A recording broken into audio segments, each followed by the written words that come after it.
If I had my way, I would have preferred Ghana running with the 200 MPs that we projected when we were writing the Constitution.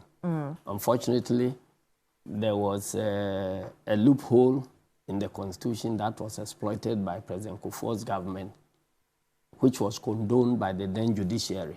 And that is where we are now. We have opened the floodgates for anybody to create any number of constituencies so long as they find themselves in government. Because if you look at the clause that allows for the creation of constituencies, it states explicitly that constituencies boundaries can be revised after population census. You understand? The revision does not necessarily imply creating more constituencies. We are talking about shift in populations within the 10 years and so on that may make one constituency excessively large as against the other constituencies that are depopulated and so on. Right. So that was the thinking of the Consultative Assembly as at that time we were putting it there.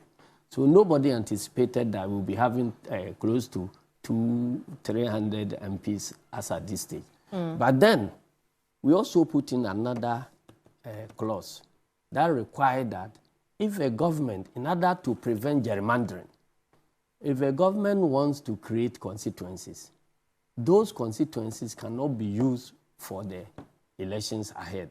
So that if you you propose constituencies, those proposed constituencies must form part of your manifesto getting into the election. So if you are defeated, those constituencies will not be created. I see. But when President Kufuor came and he created some constituencies, the matter was sent to court. In fact, the national chairman of MPP, President Kufuor's party at that time, spoke against it and said that, look, this one, we cannot create these constituencies and use them in the 2004 elections.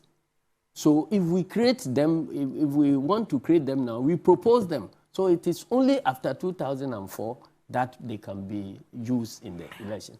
But the Supreme Court, instead of going into the merits of the case, they ruled based on the procedural issue, and then they never went into that thing. So President Kufuor was able to use those constituencies created that year and went into election with it. And that opened the floodgates